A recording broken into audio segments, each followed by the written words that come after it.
নমস্কার, জ্যোতির্ময়ী দেবশ্রী।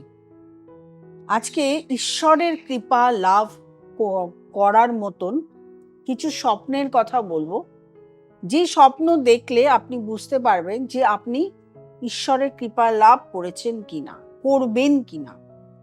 এগুলো বোঝার একটা উপায়, সেটা হলো আপনি বারবার একই স্বপ্ন দেখছেন। একদিন দেখেছেন তা কিন্তু নয়, বারবার একই স্বপ্ন দেখছেন, তাহলে কিন্তু এটা বুঝবেন আপনি সংকেত। পুরোনো যুগে মানুষ তখন বুঝতো, স্বপ্ন দেখে তাদের আইডিয়াগুলো তারা লিখতো বা বলে রাখতো। সেইখান থেকে কিন্তু এই আইডিয়াগুলো এসছে, সেখান থেকে আমরা বুঝতে পেরেছি জ্যোতিষ বিজ্ঞানে স্বপ্ন বিজ্ঞান বলে কিছু একটা সামান্য একটা অংশ আছে। সেই অংশের খুব সামান্য অংশ আজকে আলোচনা করব। দুটো পার্ট থাকবে, কারণ একটা পার্টে এটা অনেকটা বলা সম্ভব নয়, চেষ্টা করব, কিন্তু হয়ে যাবে অনেকটা বড়, সেহেতু দুটো পার্টে থাকবে।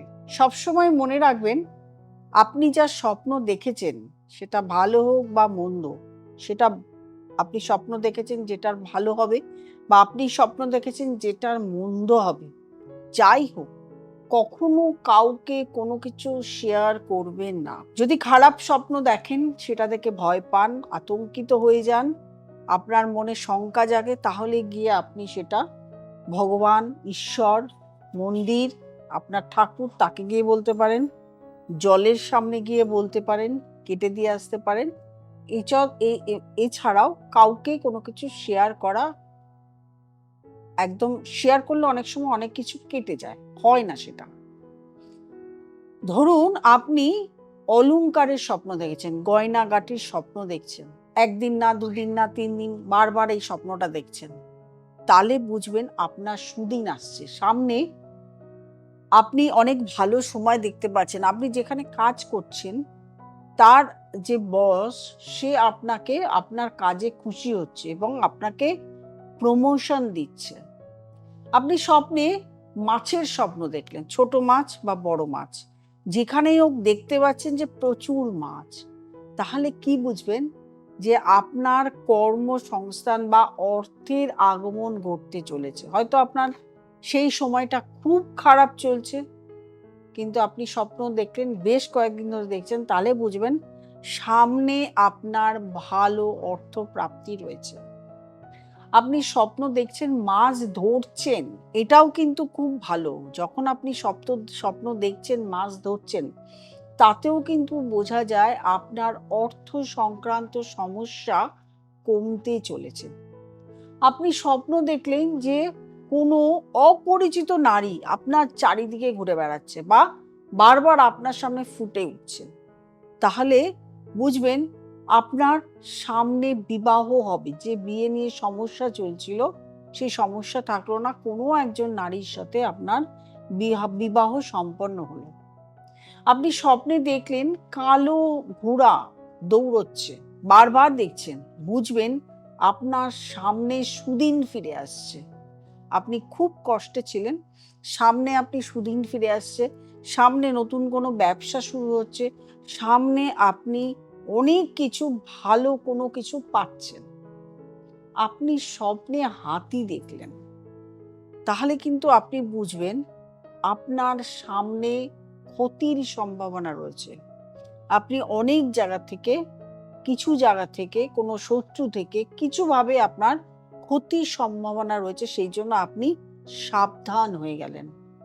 আপনি সামনে দেখলেন, আপনি স্বপ্নে দেখলেন আগুন ধরে গেছে কোথাও, তাহলেও কিন্তু বুঝবেন আপনার সামনে ক্ষতির সম্ভাবনা, আপনার শারীরিক অসুস্থতার সম্ভাবনা রয়েছে, যেখানে প্রচুর পরিমাণে অর্থ ক্ষতি হবে। সেই আগুনই যদি দেখুন, আপনি প্রদীপ ধরাচ্ছেন, কোনো ঠাকুরের স্থানে গিয়ে আপনি প্রদীপ ধরাচ্ছেন, আরতি করছেন, তাহলে বুঝবেন ঈশ্বরের কৃপা লাভ করছেন আপনি। আপনার সামনে খুব ভালো দিন আসছে, বা আপনি এমন কাজে নিজেকে যুক্ত করছেন, কারোর সহযোগিতা করছেন, কাউকে হেল্প করছেন, যে কাজে আপনার মানসিক শান্তি, মানে আপনি মানসিক শান্তি প্রস্ফুটিত হচ্ছে। আপনি স্বপ্নে দেখতে পাচ্ছেন কোনো ঈশ্বরের স্থানে আপনি ঘুরতে গেছেন, কোনো মন্দির বা কোথাও মসজিদ, কোনো কোনো একটা জায়গায় ঘুরতে গেছেন, তাহলে বুঝবেন আপনার মানসিক শান্তি আপনি পাবেন। যে কাজ করবেন বা যে যে সময় আপনার চলছে, তারপরে আপনি একটা শান্তির জায়গা ফিরে পাবেন। অনেক সময় অনেক মৃত মানুষকে আমরা স্বপ্নে তাকে জীবিত অবস্থায় দেখতে পাই, তার সঙ্গে কথা বলি, দেখতে পাই সে হেঁটে চলে বেড়াচ্ছে, সে ভালো জায়গায় হাসছে, কথা বলছে, মানে পূর্ব মরে গেছে অথচ একটা সময় সে আপনার মা ছিল, বাবা ছিল, দাদা ছিল, যেই ছিল, তাকে ভালো অবস্থায় আপনি দেখতে পাচ্ছেন। তাহলে বুঝবেন আপনি কোথাও না কোথা থেকে সম্পত্তি পাচ্ছেন, অর্থ পাচ্ছেন। সম্পত্তি তো পাচ্ছেন, সেটা গিফট, সেটা হয়তো যাকে দেখছেন, ধরুন আপনার বাপের বাড়ির দিক থেকে থাকলে বাপের বাড়ির দিক থেকে সম্পত্তি পাচ্ছেন, আর যদি শ্বশুর বাড়ির দিক থেকে কাউকে এরকম দেখেন, তাহলে শ্বশুর বাড়ির দিক থেকে সম্পত্তি পাচ্ছেন।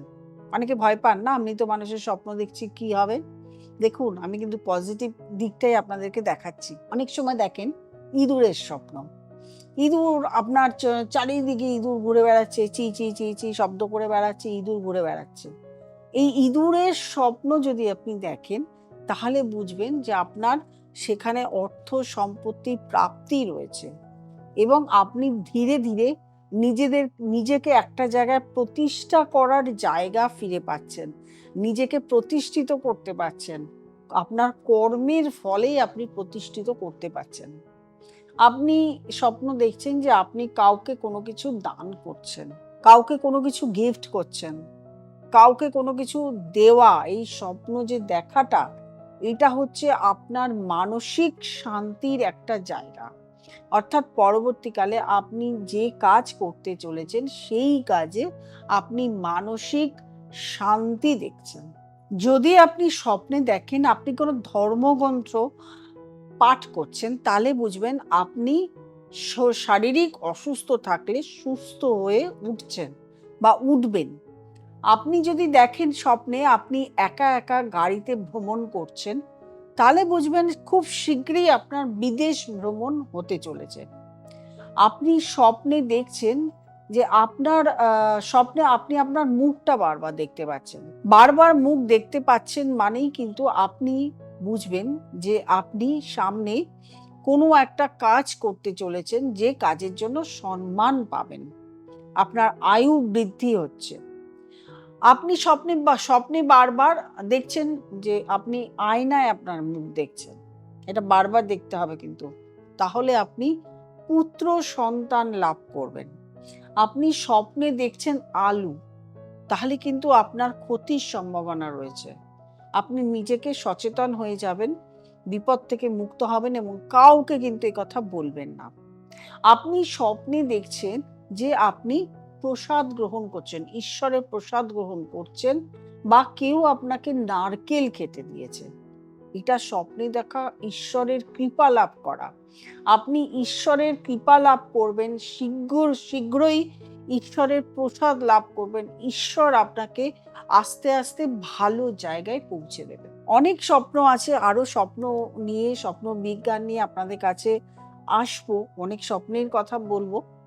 আমি যে স্বপ্নগুলো বললাম, সেই স্বপ্নগুলোর মধ্যে কে কে দেখেছেন, তবে একদিন দেখলে হবে না, বারবার বলছি, কে কে দেখেছেন কমেন্ট বক্সে অবশ্যই জানাবেন। এবং আপনি কি জাতীয় স্বপ্ন দেখেছেন, সেই স্বপ্ন দেখে আপনার কি ফল হয়েছে সেটাও জানাবেন। প্রত্যেকটা স্বপ্ন আমরা যে দেখি, আমাদের অন্তরাত্মা দিয়ে দেখি, এবং ঈশ্বরের ইচ্ছা না থাকলে কোনো রকম ভাবে ঈশ্বরের কৃপা লাভ করা যায় না। ঈশ্বর আমাদেরকে রাস্তা দেখান, ঈশ্বর আমাদেরকে বিপদ বুঝিয়ে দেন, ঈশ্বর আমাদেরকে সুসময় বুঝিয়ে দেন, ঈশ্বর আমাদেরকে অনেক কিছু বোঝার ক্ষমতা দেন না। কি কারণে? এই সমস্ত দেখি আমরা বিশ্বাস করি না, আমরা বুঝতে চাই না, আমরা এই সমস্ত ভাবি না, আমরা শুধু নিজেদেরকে নিয়ে ব্যস্ত থাকি, তাই কিন্তু ঈশ্বর আমাদেরকে সংকেত দেন। এটা বুঝতে হবে। এটা অনেক ব্যক্তি বোঝে, আর অনেক ব্যক্তি বোঝে না। যারা বোঝে না তাদেরকে আমার বোঝানো, আমার কেন, কেউই বোঝাতে পারে না, কিন্তু যারা বোঝেন, যারা এইগুলো নিয়ে একটু চিন্তাধারা করেন, তারা দেখবেন আমার কথাগুলোর সঙ্গে অনেকটাই কিন্তু মিল পাচ্ছেন। আসবো আবারও আপনাদের কাছে। যদি আপনাদের কাউকে আমার কাছে কনসালটেশন করার প্রয়োজন হয়, তবে অবশ্যই নিচে স্ক্রলে যে নাম্বারটি যাচ্ছে, সেই নাম্বারটিতে ফোন করবেন, বুকিং করবেন, চেম্বারে চলে আসবেন অথবা অনলাইন কনসালটেশন করবেন। আর আপনারা যারা নতুন প্রোগ্রাম দেখছেন, তারা অবশ্যই সাবস্ক্রাইব করবেন, লাইক করবেন, কমেন্ট করবেন, শেয়ার করবেন। নোটিফিকেশন অল বেলটি প্রেস করতে ভুলবেন না। প্রত্যেকে ভালো থাকবেন, আনন্দে থাকবেন। নমস্কার।